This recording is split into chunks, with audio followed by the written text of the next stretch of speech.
Listen up. You're watching TikToks all day anyway, so why not get paid for it? Ever thought about making money from TikTok but you don't have any followers? Well, forget the 1,000 follower rule. GFN Vault has just changed the game. AFTV and DR Sports have partnered with one of the biggest UK creators, Anthony Owo, to bring you GFN Vault. Our agency helps you earn, grow, succeed with exclusive support. With 0 following, you can start earning straight away. No gimmicks, no catches, 100% free. Every big creator started from nothing, including me. So why not you? Whether that is football, gaming clips, or just chatting complete and utter rubbish, anyone can be a creator, just like me. So hit the link right now, get involved, and start earning today with GFN Vault. Do not sleep on this. Hi, and welcome along to AFTV. They really did tie dirty on that ad, I'll tell you that. They did him dirty, right? But listen, welcome along to my daughter Kenya, who's in the building with me today, right? We are here to talk about Arsenal as usual. Get involved, send in your comments. Let us know how you're feeling tonight. And of course, we had a game yesterday. Seems like ages since we played a game, but we had a game. We were both at the game yesterday, and we were both fortunate to be in the building to see the return of Bukayo Saka. And what a return it was. It was a, fairy tale return, because on his return, he scored the goal, which turned out to be the winning goal. And Bukayo Saka is back. And it was absolutely brilliant. Kenya, what did you make of it? Yeah, like you said, I was happy. Saka's back. I mean, that was the motivation for the game, that Saka was back. So, he's our best player. He's back. He scored. Like, it couldn't have been even any more poetic, really. And it goes to show how much we are missing him. It goes to show how big of a player he is for us. And you saw the reception yesterday. It was there yesterday. You saw the reception and how much it means. So, I am really happy that, he's back and that we got to see him live in the flesh again. Yeah, listen, right, if you're watching at the moment, right, we seem to have a little slight problem with our camera, so we're just going to fix it. Continue talking there, Kenya. But a slight problem. Let's see if we can sort it out here. Are we back? Yes, we are back. Let me just 1 second there. We're gonna just, guys. This is what happens when we let the elder people take over. Now we're back. The technology. Now we're back. I don't know what happened there. But listen, we are back. You were saying, sorry. No, I was just saying that obviously, our best player's back. It was so nice to see him come back, and I feel like as well, as I was saying, that reception that he got yesterday, it shows how much he's loved by everybody at the club. Like, every Arsenal fan loves Saka. And it was so I felt so happy to see him, and to be honest. And him scoring was just like the icing on the cake. The guy's been out. He came back and he looked like he hadn't missed a beat, really. Especially when you have them injuries, you always think, oh, you're going to come back the same. It's a very serious injury as well. He didn't even look like he missed a beat, to be honest. Yeah, no, it was amazing. It was amazing to be there. And you know what I loved about it? He scored that goal, and who did he go and celebrate with? Yeah, he goes over and celebrates with the people that got him back fit. And I think that just explains to you everything you need to know about Bukayo Saka. I think I saw a quote from Mikel Arteta that said it's hard not to love him. You know what I mean? And you can see why. And I can tell you this, that everybody I know who knows Bukayo Saka, who knows him personally, they speak of him so highly. They say how humble he is. They say how he always has time for people. And just genuinely a great guy. And not only a great guy off the pitch, but obviously a great guy on the pitch. And as this guy here, Bad Boy, said, oops, sorry, Don, is this a camera that Ty broke? That's from Rasta Mouth. No, it's not. He still owes me for that camera. But I wanted to get this comment. Bad Boy said he looked really sharp. He did. Before he scored that goal, couple of great passes. Good little sharp turns. He did look sharp. Yeah. I feel like as well, obviously, Ethan has done really well, but Ethan ain't no Saka. Let's just get it right. So as soon as Saka came on, you even saw the Fulham players now. It's like, right, okay, 2 of us need to go over to Saka because that's just how big of a player he is. And as you guys said, he looked like he hadn't missed a day. It didn't even look like he'd had such a serious injury. Like, it's not like he just pulled his hamstring. His hamstring tore off the bone. That's such a serious injury. You're now having to get almost like a new hamstring reconnected to your bone. You now have to almost baby steps and learn all those things with your leg once again. And he's just made it look like easy. Like, yeah, absolutely incredible. And it's great to have him back. Yeah. And boy, have we missed him. When you look at some of the stats around him, you know, it's incredible. Where would we have been, Kenya? Right?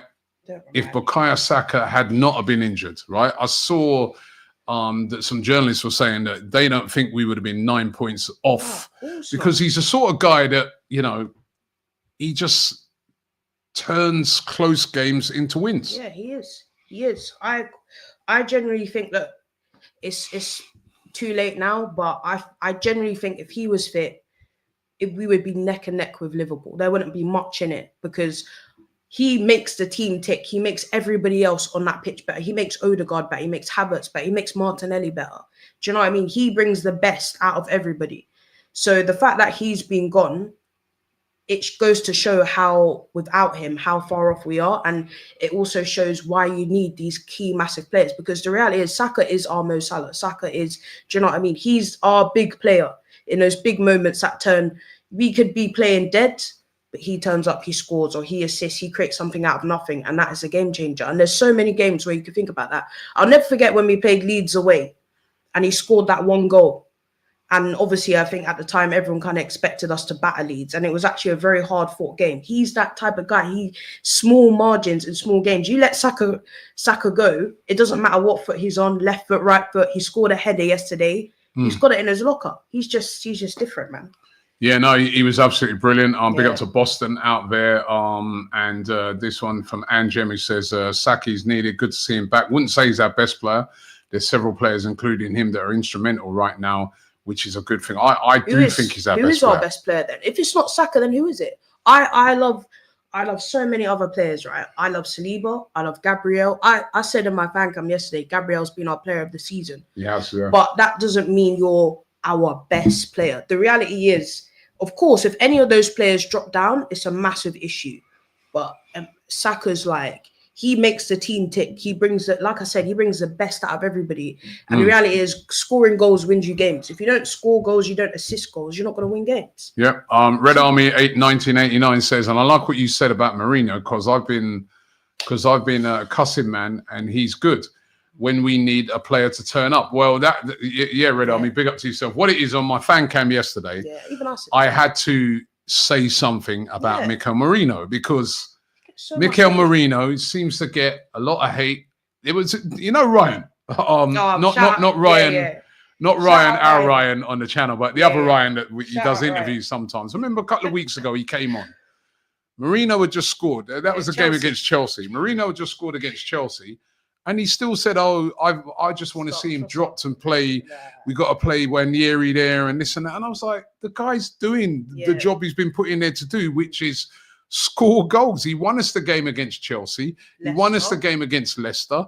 He got us the opening goal last night, which we know the opening goal in a game right now for us was so important. Right, if you saw the formation that Fulham were playing yesterday, they had everybody behind the ball, a back five, hard to break down. That goal, that first goal is absolutely vital. I know he hit a bit of a deflection, but he's in the right place. And we all know he's not the answer to our striker problems. We need to buy a striker. Yeah, of course. But he has stepped up into that position. And we've got to commend him. He's doing a great job. Yeah. Do you know what I like about Mikel Merino, right? It's that, like I said yesterday, when he came in, we were all kind of like, right, what is this guy really great at? Like, you know, we could all sit and say, we know what Thomas Partey or Rice or Odegaard's really great. What's this guy really great at? And every time he's been kind of called upon to step up, he stepped up. That's why when he's playing this number 9 position, people need to remember, he said himself, I have never, ever played number 9 in my whole footballing career. When he came on against Leicester, he said, we didn't even train this. The manager just said to me, I want you to play false 9. And what did he do? Within 6 minutes, he scored 2 goals to make us win. That's the type of guy he is. He steps up in them big moments. For Spain, he playing the Netherlands. Spain are 2-1 down. What does he do? He comes off the bench. 4 minutes later, he scores to get them back in it. That's the guy. That's who he is. And he's clutch at the moment. He's clutch for Arsenal. He's clutch right now. And I feel like the people that disrespect him, I don't understand it. I don't understand. Yeah. He's coming in and he's filling a big role, and he's actually doing it. Show some respect. Big T says, United fan here. This would have been Arsenal's season if they'd have shown ambition last summer window. Would have competed for the league even with the injuries, right?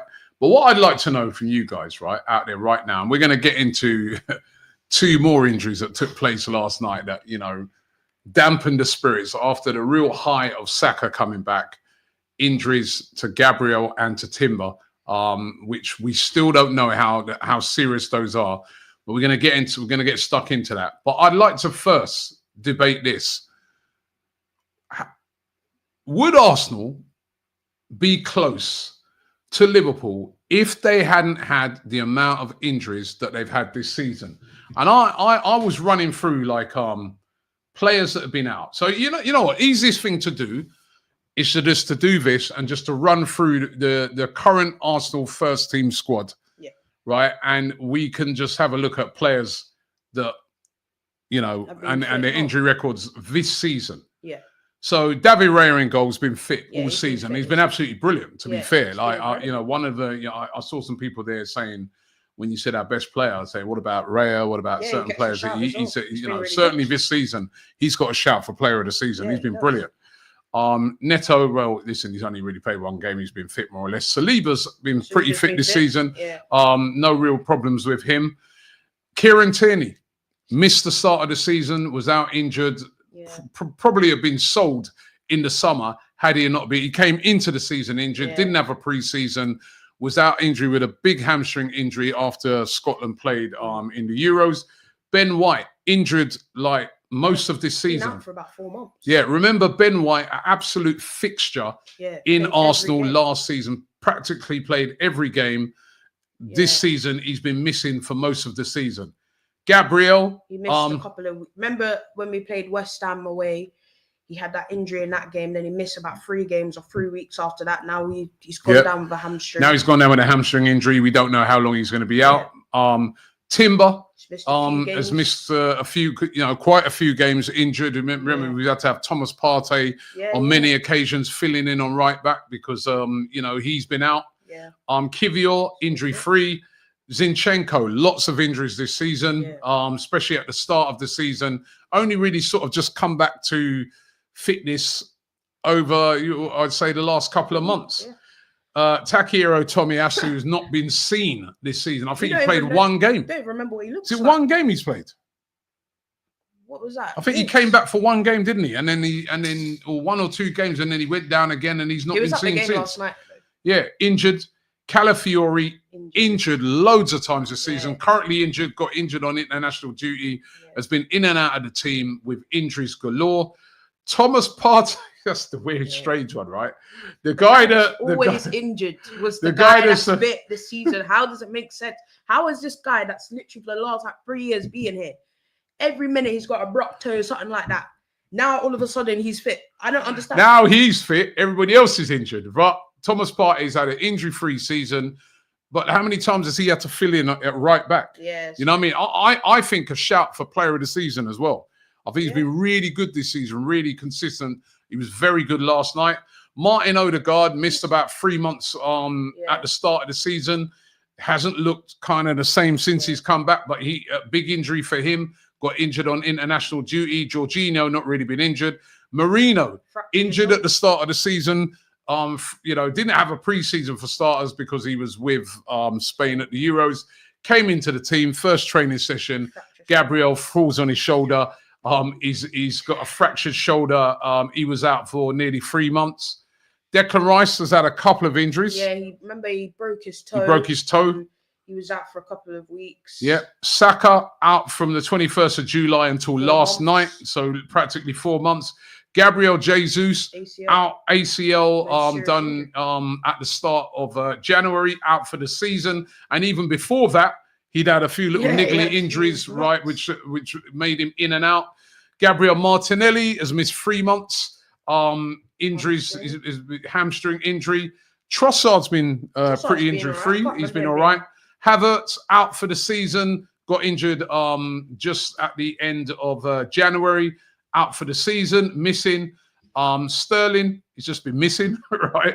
But not really been injured. And those are the players. Those are the players. You can Mars Lewis Skelly and Wandieri. Yeah. Well, Wandieri was injured as well. He did his hamstring. Wandieri was injured. He was out for about 4 weeks. So literally, the whole team has been desperate. Yeah. You know, when I'm reading it there, that is like 70 to 80% of the team have had bad injuries this season. From what? Can you sustain? Number one, can you sustain a title challenge? Forget about all the what we should have done in January, etc., etc. Is it a surprise that Arsenal are not really, neck and neck with Liverpool when you see those amount of injuries? If we translated that to Liverpool, and Salah had been out for 4 months, and Van Dijk was missing, out for a long period of time, and just right throughout the team, they had multiple injuries to their back line. Trent was out for 3-4 months. Robert, would they be running away with the title? That's a really interesting question to ask. Remember, was it last season? AFCON happened last season, wasn't it? Remember, Mo Salah went to AFCON, and unfortunately came back injured. And Liverpool fans really struggled. They really struggled in that time. Remember, they played us. They had to play Harvey Elliott. They played us at Emirates. We beat them and stuff like that. Like, they went on a really hard run, and that's only one guy. That's only one player. We've literally missed, from the top of my head, only Raya Saliba and Thomas Partey have been probably 100% fit. Everybody else has missed games. And I'm like, we've literally missed basically the spine of the team. Yeah. And yet we're not challenging for the league right now, but we kept close for a bit, but we dropped away. And the reality is, if you miss all them players, of course, you're going to...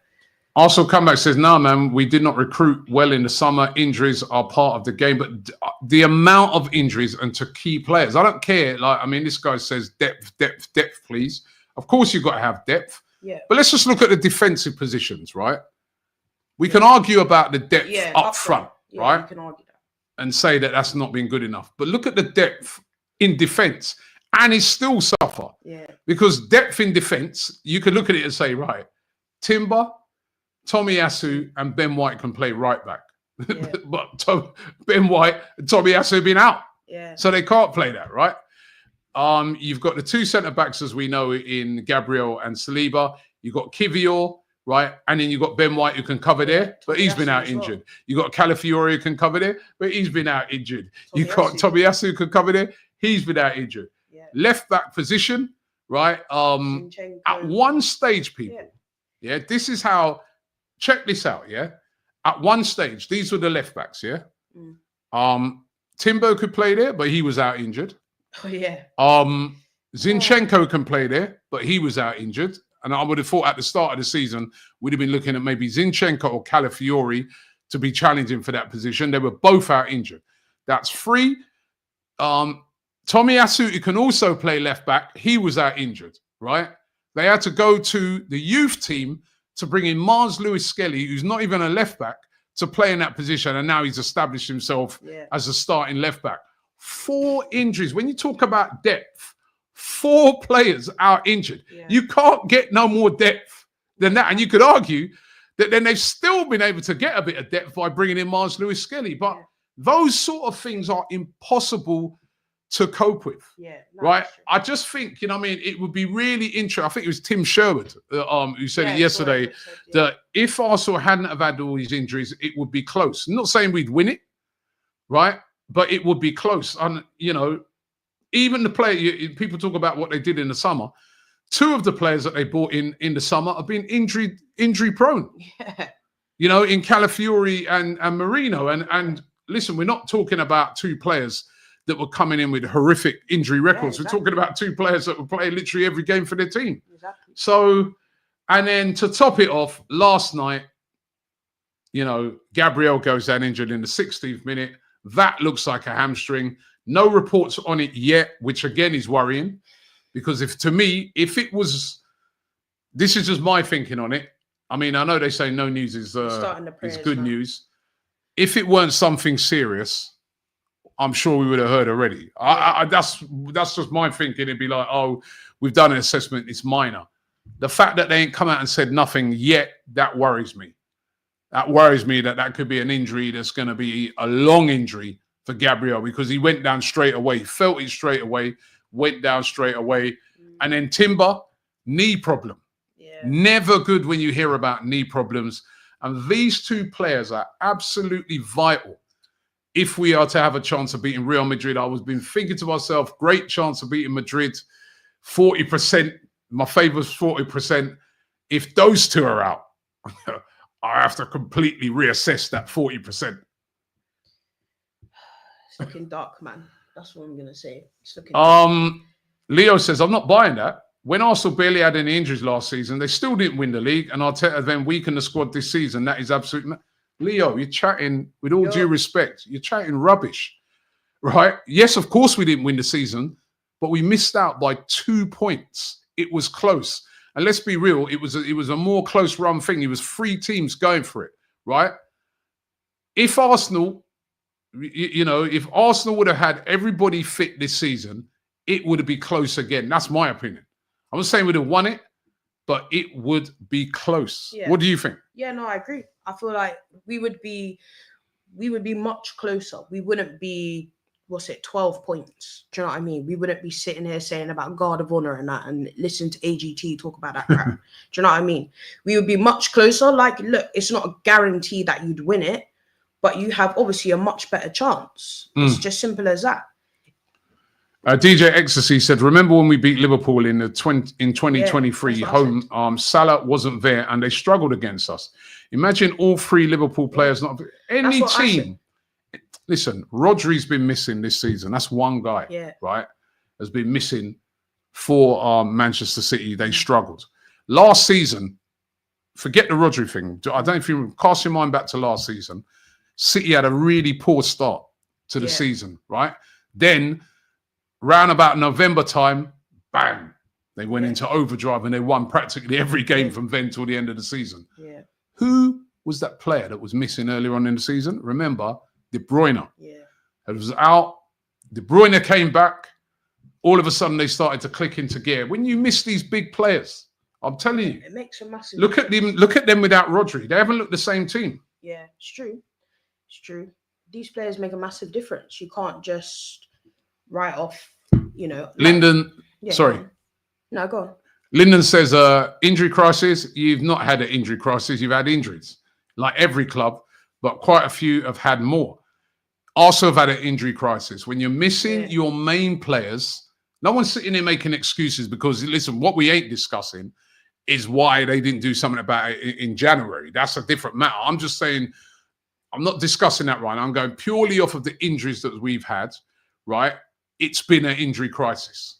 A crisis when your best players are missing for months. That is a crisis. Yeah, I agree. I feel like if you put into perspective of any team, right, that's like, I don't know, Barcelona missing Rafinha, missing Lewandowski. That's like our equivalents. We've missed our striker, we've missed our right winger, our left winger, we've missed our creative midfielder, our DM, we've missed fullbacks. Like, honestly, we said, we've only had, out of that starting 11 that start every week, only 3 of those players we can say were fit throughout the whole season. Every single one else has suffered from injury. And it's not even like, a week here or just one game. It's been weeks. It's minimum 3 weeks when they're out. Do you know what I mean? And these 3 weeks, remember we played Liverpool at home? We had to play a back 4 of Kiwi or Marzo Skelly, which was like his first game. Thomas Partey. That's what our back 4 was, really. I forgot who else was in that back. For people to sit there and say it's not an excuse, that's an injury to say it's not, to say, oh, it doesn't make a difference and things like that. What I've seen some people saying there, honestly, respectfully, I respect you all. It's your opinions. It does make a huge difference. Speak to any footballer, speak to any coach, speak to any manager. You're missing a couple of players. You're missing loads of key players.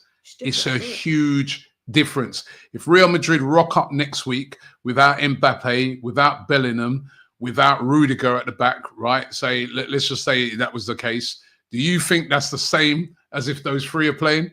they're big misses, even though they've got squad depth. Yeah. Yeah, even though they can bring in an Endrick, he's not the same as Mbappe. It's as simple as that. Yeah, exactly. Right? Meritage says, does the absence of Gabriel decreases Arsenal's chances of surprising Real Madrid in the quarterfinals? Or do you have faith in Kivior to fill the void? Well, I wanted to discuss that. First of all, as I said, we're still waiting to find out the extent of that injury to Gabriel and Timber. Yeah. People, Timber's vital as well. Yeah, man. You know, because remember, where those strengths come in Real Madrid are out wide. Yeah, exactly. Vinicius Jr. on one side, Kylian Mbappe on the other side. You need a player like Timber who's quick, strong, good in the tackle. I mean, we don't want to see a Thomas Partey, for instance, out there up against Mbappe or Vinicius Jr. If that's the case, the 40% just went down to about 10%. You know what I mean? We're going to get cooked. That's generous. Right? So we need those players back. We need those players back.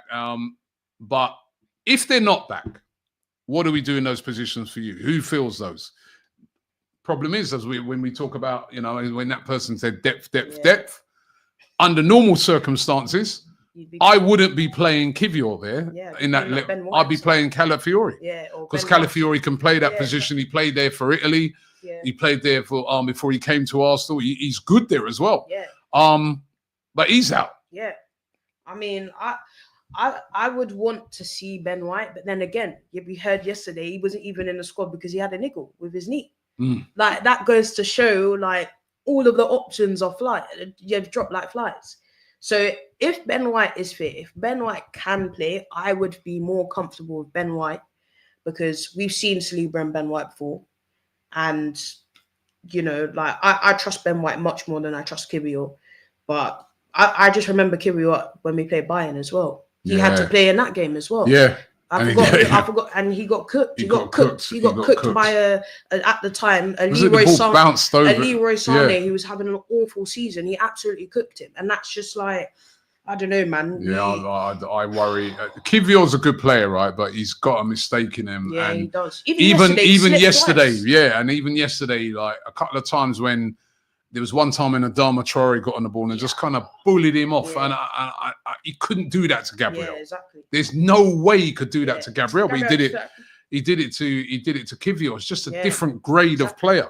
And I also feel like, this is no disrespect to Kivior, but Saliba, even at times at the end of that game, I was like, yo, what's going on with the partnership weren't working, was it? Like, he's almost like... He started slipping over and on. Yeah, do you know what it is? Because he knows Gabriel is there. Like, obviously, him and Gabriel is like a marriage, and they spend every week playing together. They know each other in and out. So he doesn't, most of the time, he probably doesn't even need to speak. He knows Gabriel's there. He turns Kivior's in no man's land, or he's being dragged out wide or whatever. So we also need to think about what's best for Saliba and what's going to help him to, you know, play at his best, because, you know, this is a big game. Yeah. Boston says if Timber is fit, I'll play Timber right back, Saliba, Ben White, and Skelly. I agree with that. Yeah, I agree with that. I agree with that. Or if Calafiori is fit, then you could put Calafiori in on the left centre back, Saliba alongside Saliba with Timber on the right. You see, if everybody, like, if say those players are fit, you're always going to worry if someone like Gabriel's out. But if Calafiori's there, I'll be like, well, it's straight away. He's in. Yeah, of course. But I don't trust Kivior against Real Madrid. Neither do I, man. I don't even trust Kivior against Everton. Yeah. Got Everton next. Do you think Kivior is going to be able to deal with a Beto? If he can't deal with Beto, he ain't dealing with Mbappe. He ain't dealing with Rodrigo or Vinicius. Yeah, I worry about Kivior. He's just like, God, nah. Rustamal says if Madrid were missing those players, they'd still win at the end. Easily, they wouldn't. Not easily, no. They conceded 4 goals last night, by the way. Yeah. Right, against Sociedad. So that Sociedad that I saw play Man United over 2 legs, which were pretty poor. So, but no, if they're missing those players, any team, I don't care who you are, you're gonna feel it when you're missing those big players. Yeah. You really are. Luckman says we've had the worst season. We've had our worst season this season due to injuries, bro. But yet we're better than Manchester United and Chelsea. You know, that is true. That's not hard though. It is good that we've still been up there, but, you know, Farah S says, to be honest, Ben White, right back, plus Calafiori, left centre back, if Gabriel that and is Timber is fit. crazy. Are you insane? This is the same Ben White that's getting cooked up by Rashford. Oh my God. But then last season, no, you would never have said that last season. I don't want to hear that. Nah, I don't want to see that. And then George says Rustam has what he's smoking. Nah. To Ben me, White right back. Nah, I don't want to see that. I love Ben White as right back. I feel so comfortable with him, but you need to know your opponent. I just don't think he's come back. Listen, Ben White last season, no problem. Yeah, like I'd be like, okay, put him up against anybody. Fairs. But again, that's a player who's been affected by injury this season. And he's not looked the same since he's come back. For me, I play him at centre back because there was a time when he just before he got his injury, he played at centre back a couple of times. Let's remember, we bought him from Brighton. He was a centre back. Yeah, that's what. And he's a quality player. Yeah, I forgot who we played. Yeah, you're right. He did play centre back, and he looked all right. And you could shift Saliba over to the left side of centre back because when I was watching him play against France the other day, it was Upamecano played on the right hand side, and it was Saliba who played on the left, so he can play that side. But Gabriel being out is going to be a huge miss. I mean, church, mosque, temple, you must pray. You must commit to prayer. Gabriel, we must pray for this guy because we need him. I don't know. Don Afrique says Madrid's defense is a shambles. Also, they can be touched. I was watching a Madrid fan channel. I forgot the name of them. Shout out to them. I'm going to do something with them next week, right? And they were interviewing some fans, and they were complaining about the defense. Guy was saying, "Boy, good job they got Rudiger because about the only, you know." And am I right in that they said that Valverde? Yeah, Valverde went down in that game yesterday, but I also heard that Ferland Mendy might be back in time for our game. So and he's a good player. But Valverde obviously is a massive miss because you know he's like their Odegaard essentially. Yeah. Beanie says it's never Arteta's fault. Robbie always finds a way to protect and cuddle Arteta. We cuddle him, right? Who said it's not Arteta's fault, right? I said I'm not discussing because I've discussed it a million times about January, about the summer transfer window where we should have bought a striker. That's not in doubt. But the one thing is, right, that even forget the striker thing and all that a minute, the injuries right across the team. That's not sustainable for any team. I don't care how big your squad is. Yeah. If you got main players like Gabriel missing, there's no team that has two Gabriels in your squad. Yeah, it's true. None. Zero. Yeah? They don't have two Rudigers at Real Madrid. Yeah. They don't have two got his name now, the Ballon d'Or winner. What do you mean? City, Ballon d'Or winner. Oh, Rodri. They don't have two Rodris at City. City have got billions spending. Yeah. They don't have two Rodris. They have a squad depth, as you said, but they don't have two Rodris. There's certain players that you don't have another one to it. Yeah. They don't have two Mbappes at, at Real Madrid. Yeah. They don't. They have excellent players. You've got an Endrick you can bring in. You've got Arda Güler. They're not the same. They're not Vinicius. That's fair. They're not Vinicius Juniors. Yeah. You know what I mean? They don't have two Bellinghams. Yeah. Right? So that there's going to be a drop. We don't have two Sakas. We've got Ethan Wanieri, who's come in and he's done really, really well, but he ain't Saka. It's as simple as that. We don't have two Gabriels. We don't have two Salibas. If everybody's fit, we've got a Ben White we can bring in. We got a Calafiori we can bring in. Those are able deputies. Those are able, very, very good players, but they ain't Gabriel. We don't have two Reyes. Reyes out. We don't have, you know what I mean? And it's the same with Liverpool. They don't have two Salahs. Yeah. You can see that when Liverpool are out, when Salah's out, or if Salah's off form. They don't have two Salahs. Yeah? They don't have another Van Dijk. They got other centre backs. They got guys who can come in and they can do a job. So this ain't me cuddling Arteta. This is facts. Simple. Yeah. I think two things can be right at the same time. We can say, right, on one hand, the manager, your recruitment has been poor. I think all of us Arsenal fans agree with that. On the other hand, you can also say it's actually kind of a miracle that we're even second, considering all the injuries we've had. Like, I look at Forest, right? Forest are really, really good this season. From what I know, they've had almost all their players fit. Yeah. Yeah.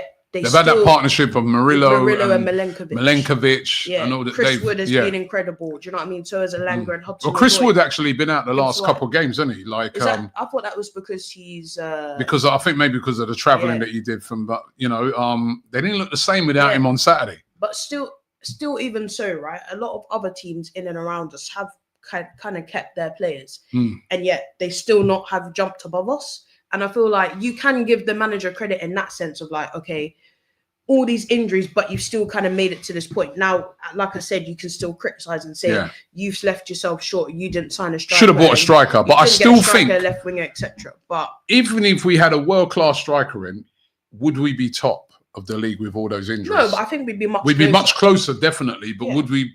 The injuries have killed us. I think the points difference would probably be about 3 or 4. If I'm being honest. Which then still gives you a fighting chance because there's still games left. Pete says we have the medical results for Gabby. Do you? What are they? Is that more of a question though? Is that a question, or is that you haven't? If you got them, let us know. I'll have a look at my phone in a minute to see if anything's come out. Lolo says, I watched Arsenal versus the Fulham game. Thanks for the super chat, by the way. Arsenal plays like City in the 2023 season against Real Madrid, constantly pressing and attacking as a team. As Madrid fans, our defense can't all over the place. I think Arsenal have a chance. And this, you know, I've heard a lot of Madrid fans saying it, moaning about their defense. Yeah.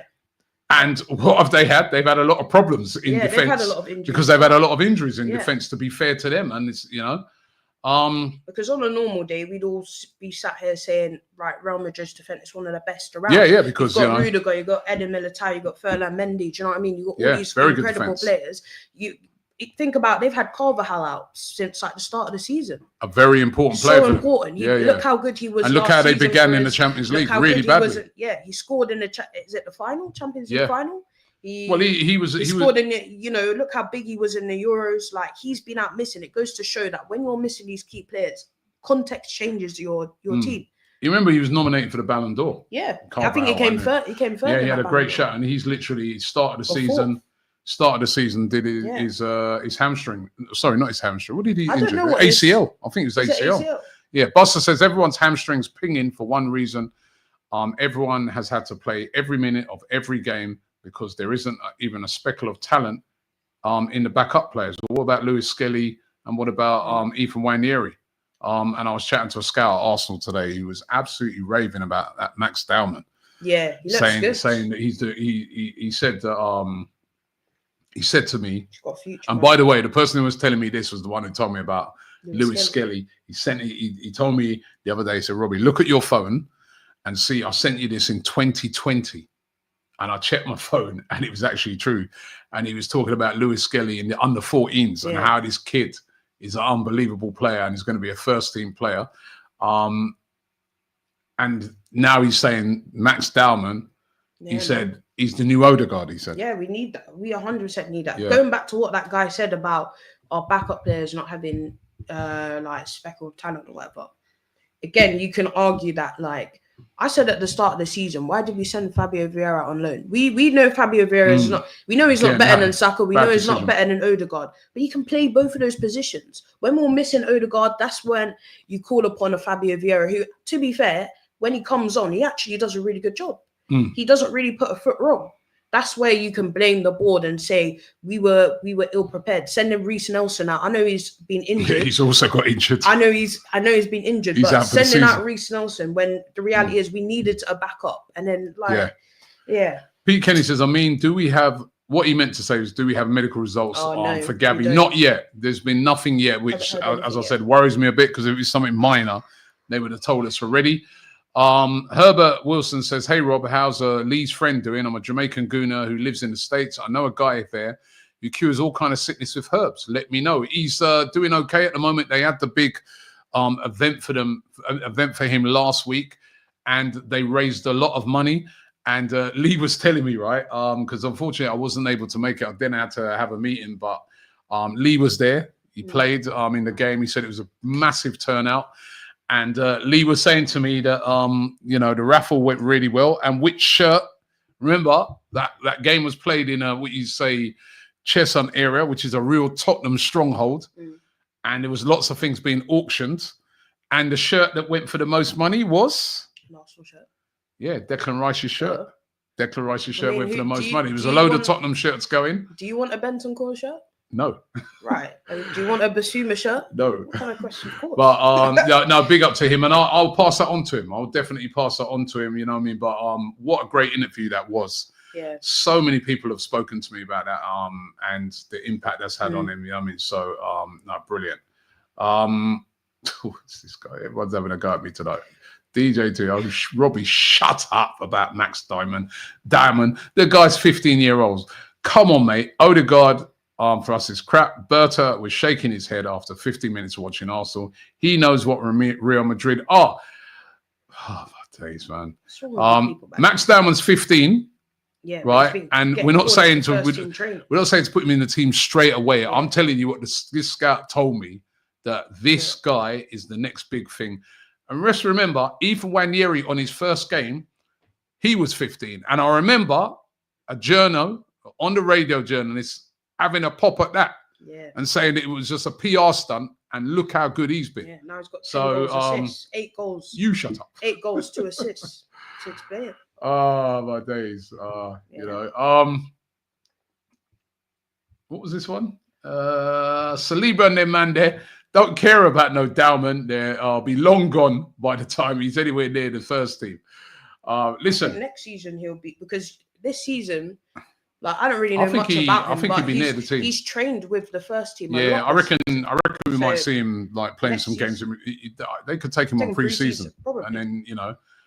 Still very young though. Still very young. 16 years of age. We know that. You know the Russian, but he's a hot prospect, and that's what we want to see, innit? Yeah. We want to see our academy players, and we want to hear about them. You know what I mean? I mean, that guy, that last guy, he probably would have passed on Lamar. You know what I mean?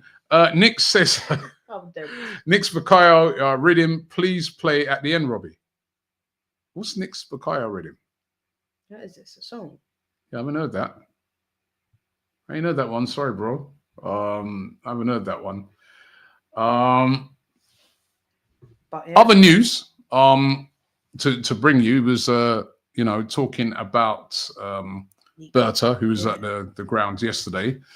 Is that Berta and Arsenal have been in talks, according to the rumours today, with Nico Williams about a move to Arsenal in the summer. What do you think of that? Get it done at all costs. Get it done at all costs. Bring that guy. He is so good. I really like Nico Williams. Like, I know a lot of people say about his goals and stuff, but I think when you take into context what he is for Bilbao, he actually reminds me of Saka a lot. He's like this very creative winger, and I feel like he'd be so good in our team. He's young as well, so he'd have more time at Arsenal. Do you know what I mean? It's one to look for in the future. I'd be so happy with that. I really, really like him, and in the Euros, look how good he was. Yeah, like that's fantastic. Yeah, I like some of the moves that. Listen, these are rumors at the moment. Yeah, but if Berta is speaking to Nico Williams, right, and is speaking to Gyökeres, and if those are two of the caliber of players that are coming in, then I'm going to be very, very happy with the type of signings. I think bringing Berta in with his experience and everything is a very, very good move by Arsenal. I just wish they would have done that in January. But yeah, as Boston said, he's not wasting any time. And, you know, there's going to be a lot of new blood is going to be needed for this Arsenal team come the summer. And, you know, somebody like Nico Williams, who was absolutely brilliant in the Euros. I've heard people saying he's been having a bit of an indifferent season, but he's kind of cooking at the moment. Athletic Bilbao, they're fourth, I think it is, in La Liga. So they're in the Champions League places. They're still in the Europa League. And from what I've seen of him, he looks a really, really good player. And the good thing about him, if you bring him in, I'd still keep Martinelli. Yeah, of course. Right, and then you got those two to compete for that place. You know what I mean? And by the way, Martinelli had a great game yesterday. That assist yesterday was really good. Yeah, he was excellent. He was electric yesterday. Got the Brazilian back. Yeah, I need that. I need to see that against Real Madrid. Obviously, it'd be harder. He got the Samba back. love to see that. Christopher Ward doesn't seem convinced. He says, to me, Nico Williams is another Pedro Neto. Looks great while doing stuff, but his end product is awful. I think that's really harsh, to be honest.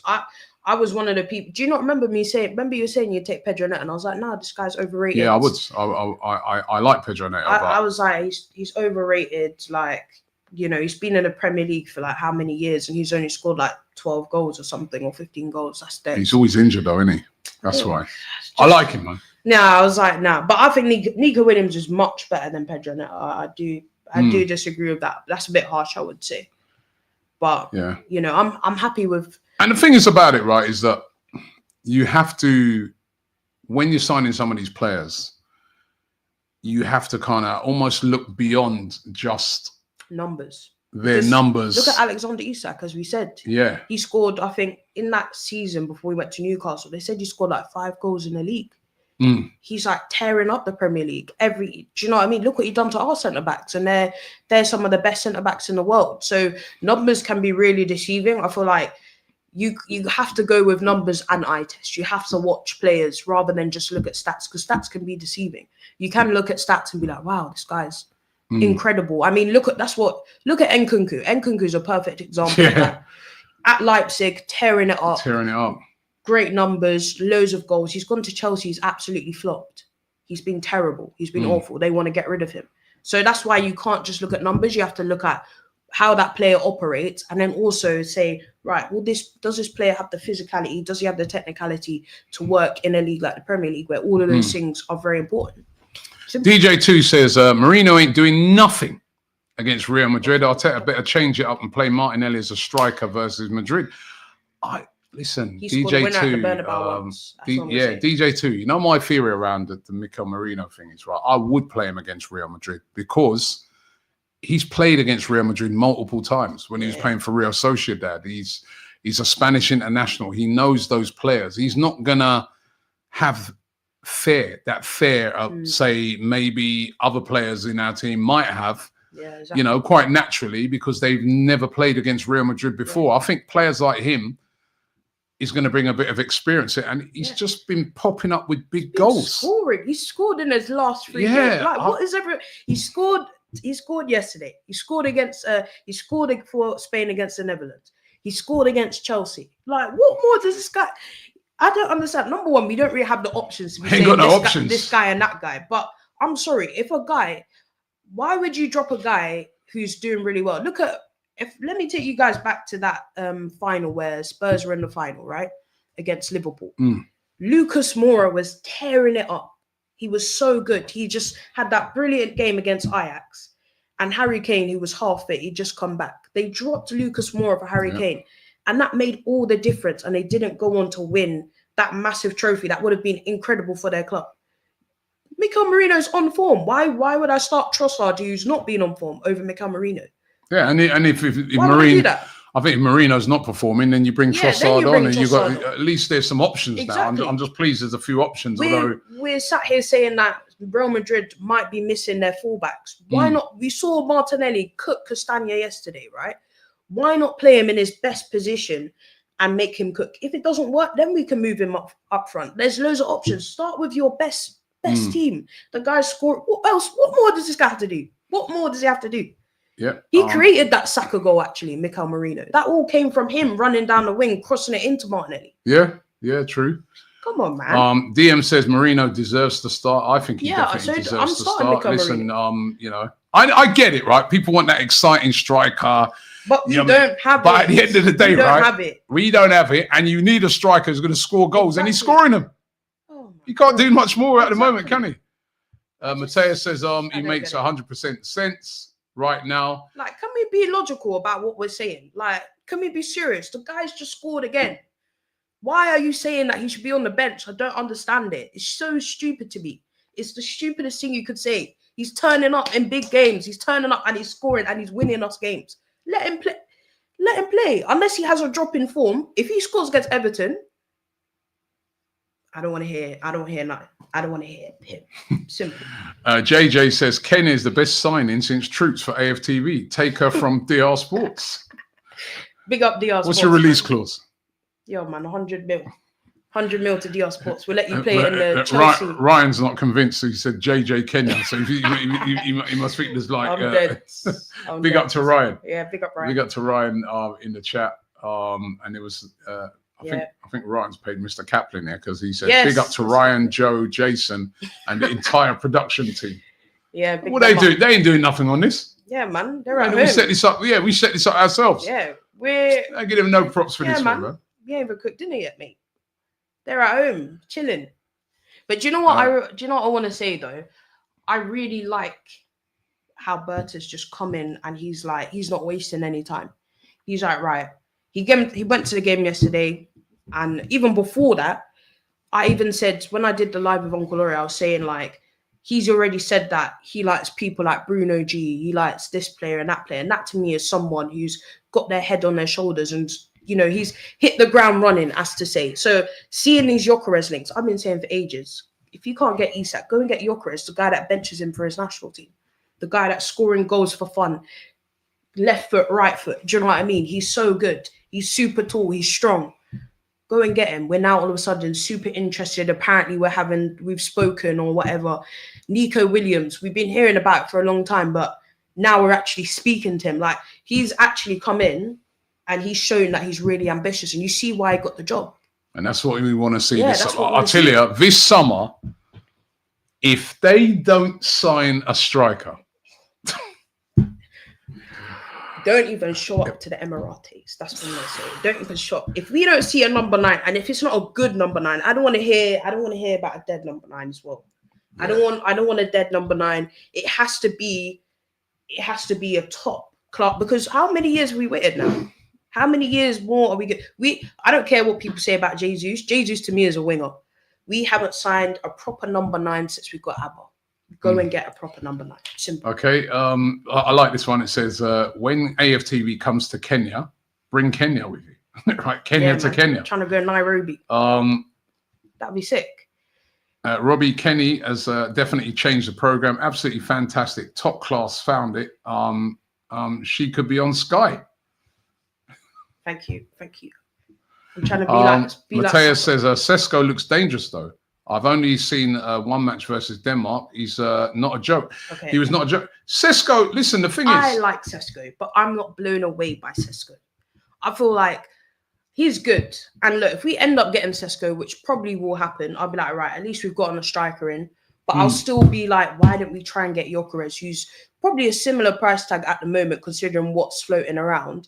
And I'm like, we know what this guy can do. I heard the other day that he could be, that his release clause might drop. Yeah. And he could be available for 50 million. Yeah, if it's 50 million. If that's 50 million, go and get him. No, that's you know the other thing with Arsenal, that's right? That's cheap. That's dead peas. We sold Eddie for 35. Add on an extra 20. Go and get that. You know the other thing about Arsenal, right? Why is it right?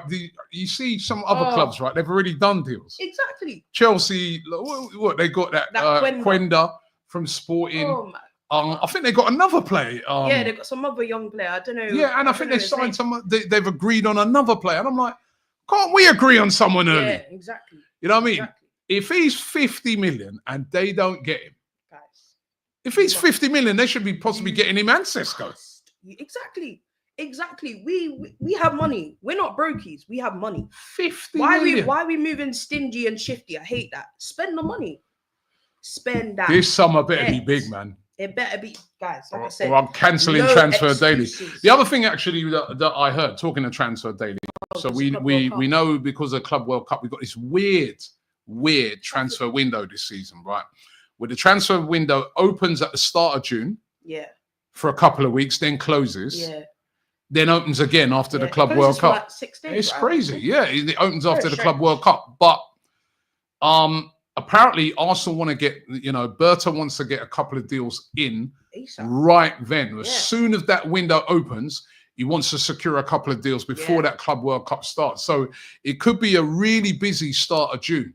But it's a weird transfer window. They're going to open for a couple of weeks, close it for the World Club Cup, which is 4 weeks. Yeah, I guess. And then open it again. And when you think about it, it makes sense to try and get those deals done really, really quick. Yeah. Because when it then does open, we're into July, and we've already know that Arsenal are going to play a pre-season over in Hong Kong. Yeah. And the rumours are Singapore is going to be the other place we're going to be playing. So from mid-July. Yeah, so they want to get whoever they're getting in early. But why are they closing the window? I mean, what they're saying is to make it fair to those teams that are in the Club World Cup. Let them go and do their business. You leave your sporting director at home. Their sporting director ain't playing the games. Yeah, I mean, who cares? It's crazy. Who cares? Suj, big up Suj, a regular contributor to the show. He says, big up Robbie in Kenya. We all agree we need a striker. Merino's performed when we need goals. Credit when credit is due. These 4 a.m. streams are mad. I think Suj is over in Australia, isn't he? Look here, you know when we played Bournemouth in pre-season, I tried to stay up for that. I fell asleep when the penalties. Listen, I woke up at the end. I was like, oh my God. I don't know how people do it. I have so much respect for those fans abroad. Like, it's a lot of commitment. The commitment to think. You know what I mean? There was it was a few weeks ago, and I was chatting to some dinosaur fan over here in England, and he's going, "Oh, Robbie, these fans, right?" And then they're getting tickets for games. And I said, "Why can't they get tickets for games?" I go, "Do you know what time these guys are going are watching games?" 4 a.m. Would you wake up at 3 a.m., 4 a.m. to watch a game? Yeah. Would you, as some of those fans in Australia, be watching a game at 7 a.m. in the morning before you go to work? Yeah, exactly. And even getting into work late and having to ring in and make excuses. Would they be doing it? As that guy was saying that to me, I was thinking, you would never do that. Exactly. Right? And then after that, he said to me that he don't know if he's going to the next game, right? Because, you know what I mean? He goes, Arsenal didn't buy anyone, so I was going to put my ticket on Ticket Exchange. Yeah, just a couple of weeks ago, people were like, I'm not turning up to see PSV at home. Do you know what I mean? Like, whereas fans from abroad will be proper locked in to watch all that stuff. I put respect on those fans' name, and I big listen, you guys up big them up. By the way, there's a load of games going on at the moment. Bournemouth, all the games are 0-0. Bournemouth playing Ipswich 0-0. Brighton 0-0. Yeah, Man City winning 1-0 against Leicester. Surprise. Grealish with a goal there. Huh? Grealish actually scored. Wow. Newcastle 0, Brentford 0, Southampton 0, Palace 0, and of course Liverpool kick off in 4 minutes' time. They got the Merseyside derby against Everton. Does it mean anything if nah, but just for banter, it'd be funny to see AGT cry again. I can't see Everton. You know what? Everton, but then when it's Anfield, at Goodison. Yeah, at Goodison it's different. But at Anfield, Liverpool usually always win. Yeah. Do you know what I mean? So it's just, leave it as it is. But BP says, surprise you awake, Robbie. We watch games at 4 a.m. here on the West Coast. I've been on the West Coast. Well, when you were saying you struggled to stay awake for that game, that's where we were, on the West Coast. I was lying in America. bed with my laptop like this. And I made it through the whole game. And then we did penalties. And I just woke up at the end and they were just like shaking hands. And I was, oh my God, I fell asleep. Yeah. So I actually have to big up people that, Mangi says, Robbie, my cousin comes all the way from Punjab in India 5 times a year to watch Arsenal.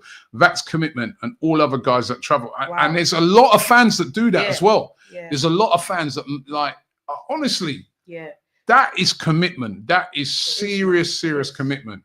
I'm evil, Ryan. Lie me, man. What did I do? I didn't do nothing. 2 a.m. is what time they watch games in Bangladesh. That's crazy. That's nuts. Mateus says, go Everton today. And yes, it could make a difference. We meet Liverpool too. And if we win that and Everton win today, it's 6 points difference between, please don't do this. Is it though? I thought we were 12 points. No, if they lost today. Oh. So if they lost today, right, it'd be 9 points. Oh, okay. Right. But then if they also guys, we have listen, don't even think about that. We have Everton. Leave us alone, yeah. Just start praying for when we have to go to Goodison this weekend, fam. But I think what he's saying, it'd be 9 points, and if we played Liverpool, we've got to play Liverpool, we beat them, it'd be 6 points. Yeah. Okay. Still a lot of points. That's fair. Still a lot of points. Yeah, still. Just let that one go, fam. Michael says, how do they get tickets? Well, you can become a member. Yeah. You don't have to live in England. Yeah, you don't have to be in England. You don't have to live in England to become a member. Do you know what? Funny enough, big up my friend Mel. My friend Mel, she lives in Canada and she flies in multiple times a year to watch Arsenal. She goes to so many games. And that's just testament. That was the other thing the guy was saying to me. Oh, well, they're getting to. So I said to my I said, if you was a fan of the NBA and say you wanted to go and watch the Lakers play, yeah, because if you go to New York, wouldn't you love to? Sorry, if you went to LA, yeah, wouldn't you love to go and watch the Lakers? You know what I mean? Go to New York, LeBron Knicks and yeah, right. Then what? Are you not allowed to get a ticket because you're from England? yeah, exactly. I mean, come on, man. Exactly. I mean, the majority of the tickets go to people who live in this country because you know we have to be right with this thing. You know what I mean? We have to be fair with this thing. To me, if you're committed to Arsenal, you support them, you're an Arsenal fan. Simple. Doesn't matter where you're from. Anyway, listen, we've run out of time. It's absolutely flown by today. I hope you guys have enjoyed the show. Kenya, thanks once again for coming on. Kenya from Kenya, as they were saying. But no, it's been great. It's been great fun. Remember, we're here every night at 7 o'clock. Every single night, we're here at 7 o'clock. Unless there's a game on. Of course, last night there was the game on. Yeah. So, but we're here every night. Let's hope that it's good news on Gabriel and on Timber. If we get any news on it at all, we will break that here on AFTV. So look out for that. But let's hope it's good news. But listen, we're about to go and do some praying. Right? See you guys tomorrow.